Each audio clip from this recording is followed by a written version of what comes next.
Welcome to Repairing God's Temple. My name is Heather, and this channel is where I am sharing my journey toward better physical and mental health. Today, I have a great interview for you that I got to record with my friend Kathy. She is my accountability partner. I've talked about her a few times, and I was thrilled to sit down with her in August and have a visit. I will go ahead and roll that and come back with my update after it's over. Today I am joined by my friend Kathy. She is my accountability partner, and I have mentioned her at least once or twice before. So she has been very gracious in agreeing to sit down with me and talk about her journey, and I am thrilled that you get to meet her. Thank you so much. No problem. Glad to do it. So, have a list. All right. Okay, Let's do it. Just some background about our friendship. We have been friends for over 18 years now. Mm-hmm. I know that because Michael and I have been married for 18 years now. Married. We have been married for 18 years now, and you were at our wedding. Yep. And you were a member of the church he was attending when I moved to Cincinnati, and time, as they say, time flies. It does. And you no longer live in Cincinnati, you live in Illinois now. Yes. And we are in Kathy's home. She is literally en route between my home in Cincinnati and where my family lives in Illinois. So when I travel, we try to get together. And a little bit of background about you. What do you do? So I'm a nurse practitioner. I work in the field of cardiology and have for most of my nursing career, and have been a nurse practitioner now for about 5 years. Awesome. My first question is, how much weight have you lost, and how long did that take you? So I have lost approximately 110 pounds. And that has been over about 2.5 year period at this point. What was the thing for you that pushed you beyond wishing to doing? Because I remember very clearly standing in a Biggest Loser line with you. Oh yeah, we were so cold that day. It was so cold. It was so cold. And it was hours. I mean, we must have walked 3 or 4 blocks from where the line started to where easily it ended. And we were in line for hours, and they ran out of audition spots about 15 people in front of us. Yep. After waiting for hours. We would have been in the very next group. Yeah. Except they cut it off. Yeah. And we were so cold. The ride home, it felt like we were sitting on a concrete slab. It took me 12 hours to thaw out. It was so cold. But so we both have for a long time needed to take this journey. Sure. And I just wonder, what was the thing that changed for you, that pushed you beyond wishing to doing? For me, I finally got to the point where I knew that if I didn't do something, I was going to end up as one of my own patients. And I didn't want that.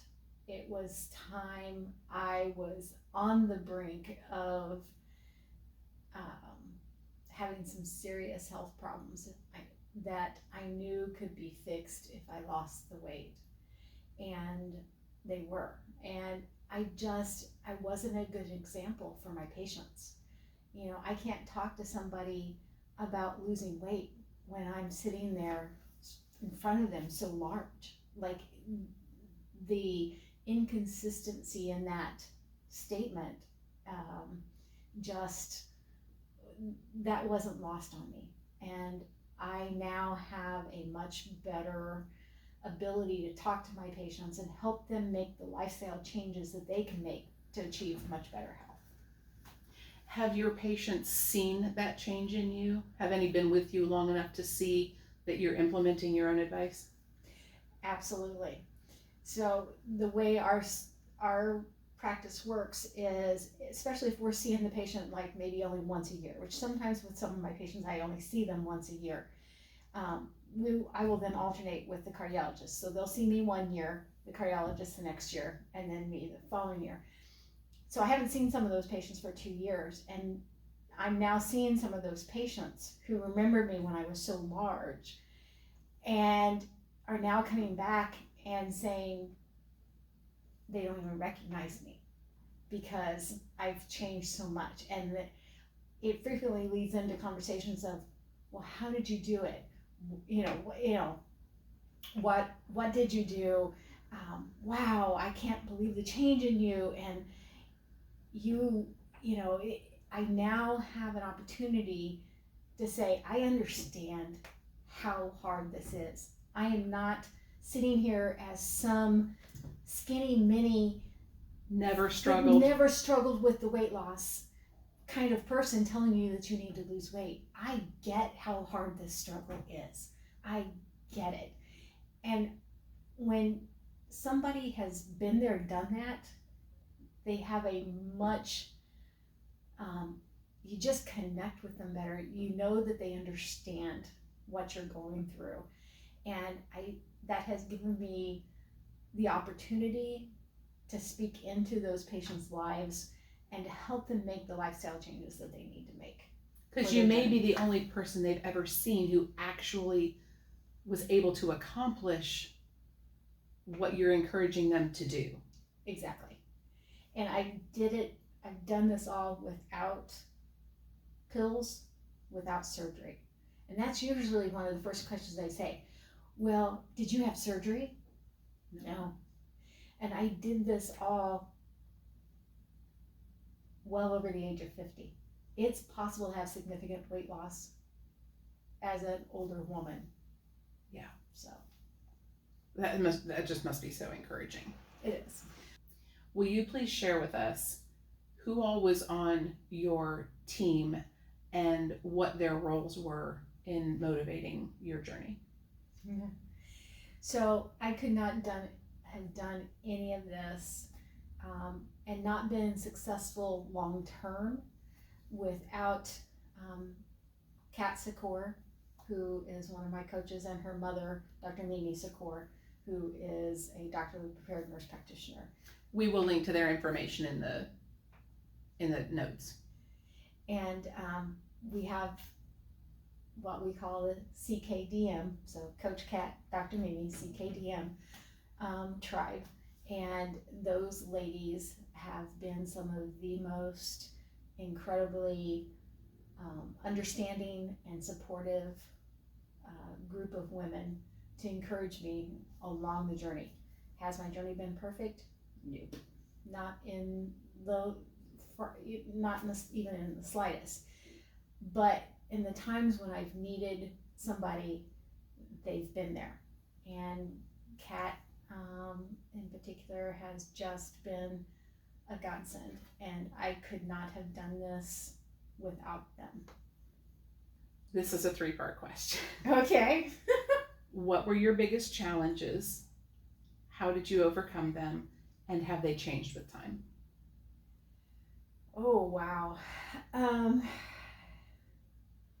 think at first, my biggest challenge was being consistent and getting the activity piece down. Has that changed? Yeah. Now I realize that the biggest key for me in long-term success has been changing the mindset. And that's an ongoing process. I know, because you have to tell me every week. There are times I struggle with it, and there are other times it's okay. Right now I'm in a period where I'm kind of honestly struggling with it, and getting my mind and my thoughts into that right place of where I don't defeat myself, and I don't sabotage myself and sabotage the other efforts of what I'm doing. I can do all of the right things, but if the mind is not right, it's not going to, all those other things are not going to last in the long run. And it takes the mind, changing the mindset. You can't do one without the other. They go together, but for me right now, the most important part of my journey is the mindset and how I talk to myself about my journey and how I talk to myself about myself. and my efforts and who I am as a person. I know sometimes when maybe I've had a really good day, I've made all the right choices, but I know also that my mind isn't right, and I feel like I'm standing on the edge of a cliff just about to fall off. I'm one bad decision away from total destruction, and that's such a big challenge. And that's where having a tribe, so to speak, around you is so important, because you can, when I may be weak, somebody else is there, is strong to give me encouragement, to hold me up, to hold on to my hand when I can't get my foot quite on the ledge, and to get myself back up on top of the mountain, and vice versa. I've been the one reaching down to pull people up, and that's why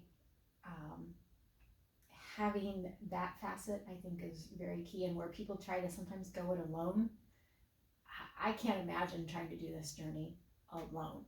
Having people around you that love you and you trust, that you can be completely honest with and be real and call you out when, and not necessarily call you out, but are able to speak truth to you, even especially when it's the hard truth. Yes. And that's what I guess I mean by calling out. Mm-hmm. I want to be very careful about, because I'm in that mindset now and struggling with talking to myself the way I would talk to anybody else.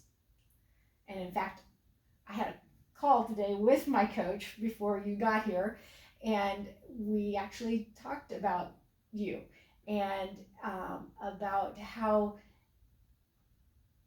I've said to you on several occasions, how would you, if I was doing X, Y, Z, how would you respond to me? How would you talk to me? And so talk to yourself that way. We as women in particular need to be better at talking to ourselves the way we would talk to a good friend. Being kind to ourselves, showing ourselves grace and mercy. Nobody's journey is perfect.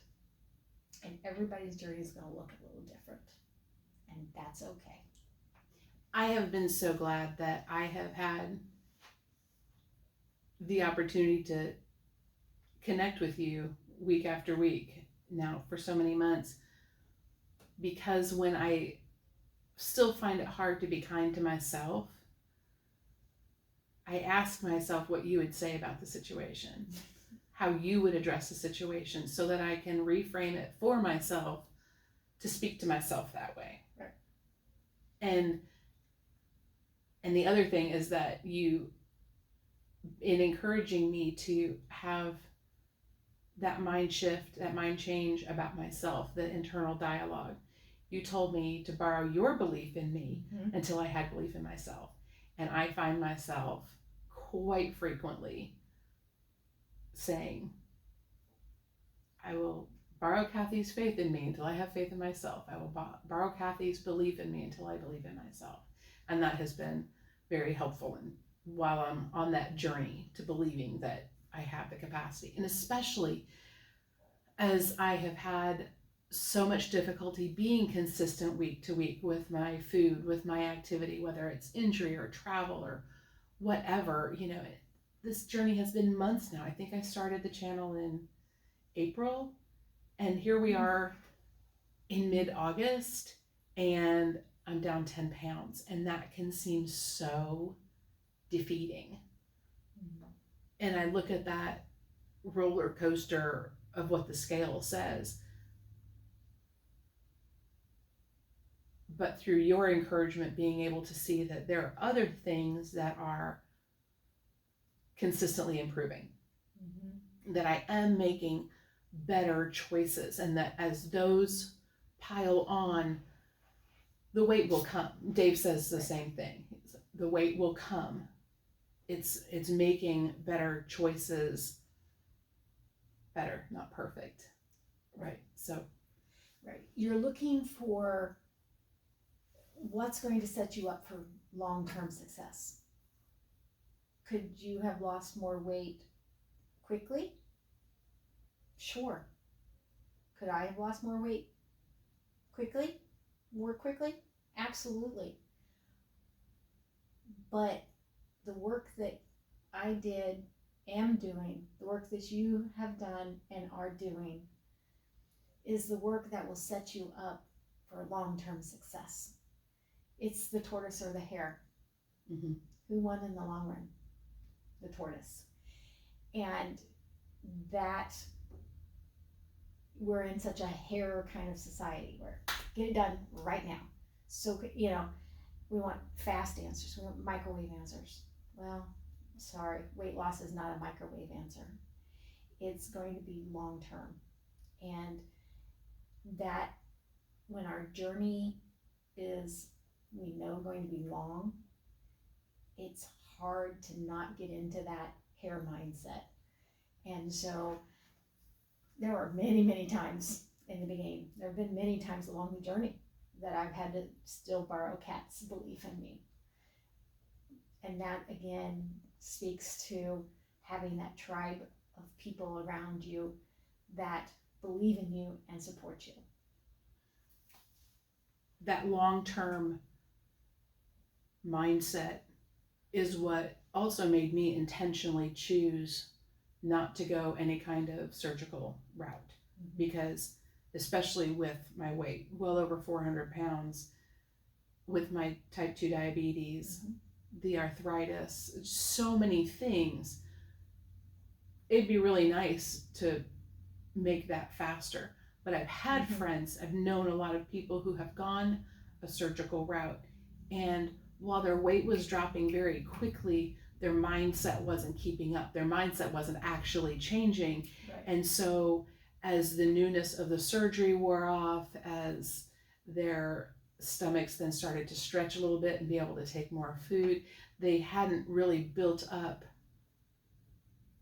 the discipline to make it a lifelong change. Long-term success. Yeah. And so by making it a slow road, which is why I committed to at least 3 years of mm-hmm. the channel,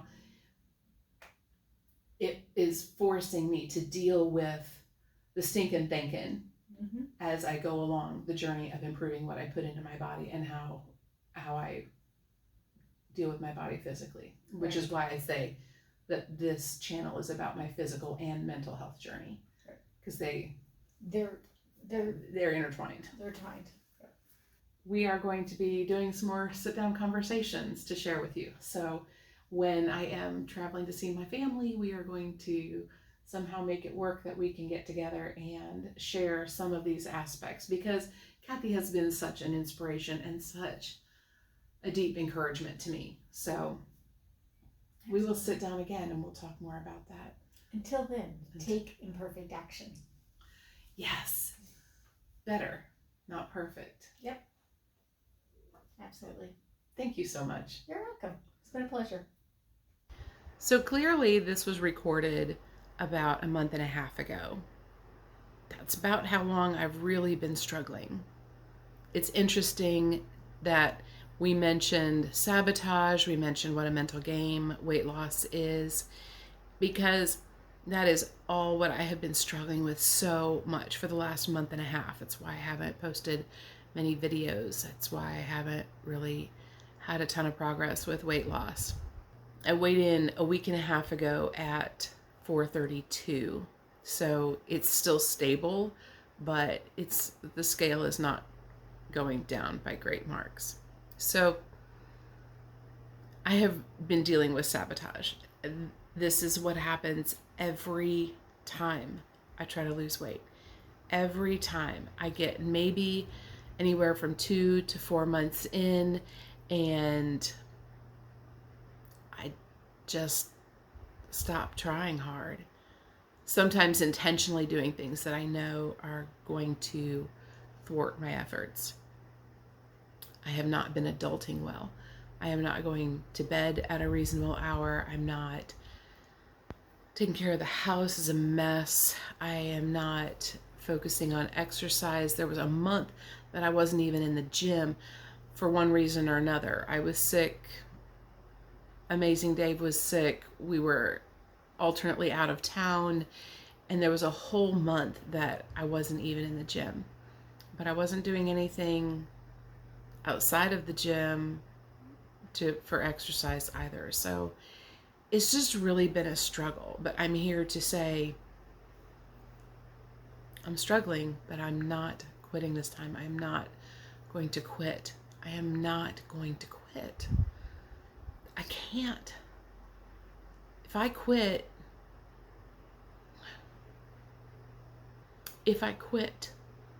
I'm signing a death certificate.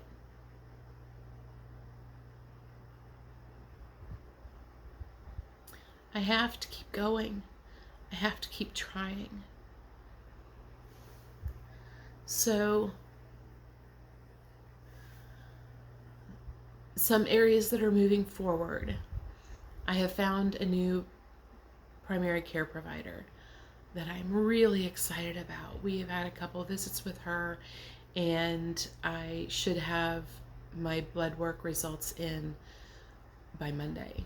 I'm recording this at 11 o'clock on Saturday night, and I just had my first checkup with her yesterday. So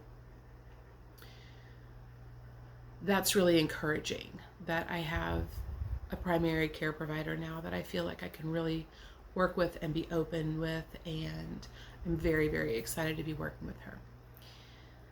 So right now my team consists of my husband, who is just the most amazing support, Amazing Dave, Kathy, my accountability partner, who you just got to meet, and Sierra, my nurse practitioner, who is my new primary care provider. I am going to be, over the next couple of weeks, actively searching for a counselor. I know this emotional piece is huge. Maybe that's the first person that I should have put on my team, but I think that will round out the team that I need to really make this successful and a lasting change in my life. So that's where I've been. I've been avoiding you. And I know it's not the first time, and it may not be the last time, but this is a journey. So thanks for coming along, and thank you for your encouragement. There have been many of you who have sent me messages and asked how I am, that I've been on your minds and in your prayers. Thank you, thank you, thank you. So I'm going to keep on keeping on. I have made some micro commitments to Kathy for this week, including taking my meds and not going through the drive-through. That alone is a big deal right now. And then a macro commitment to actually record this video and get it out. No more stalling, even if it takes me until the wee hours tonight, and it might, because I'm supposed to get it uploaded before I go to bed on Saturday. Well, it's going to be Sunday morning because these things take a while. But thank you for your encouragement. Thank you for following along. And please let me know how I can be praying for and encouraging you. You can leave that in the comments. Please feel free to share this video if you think it will be an encouragement or a support to someone else. Would love to have them along on the journey. And remember, Jesus loves you. Yep. My new solution for glare on my glasses is just not wear my glasses.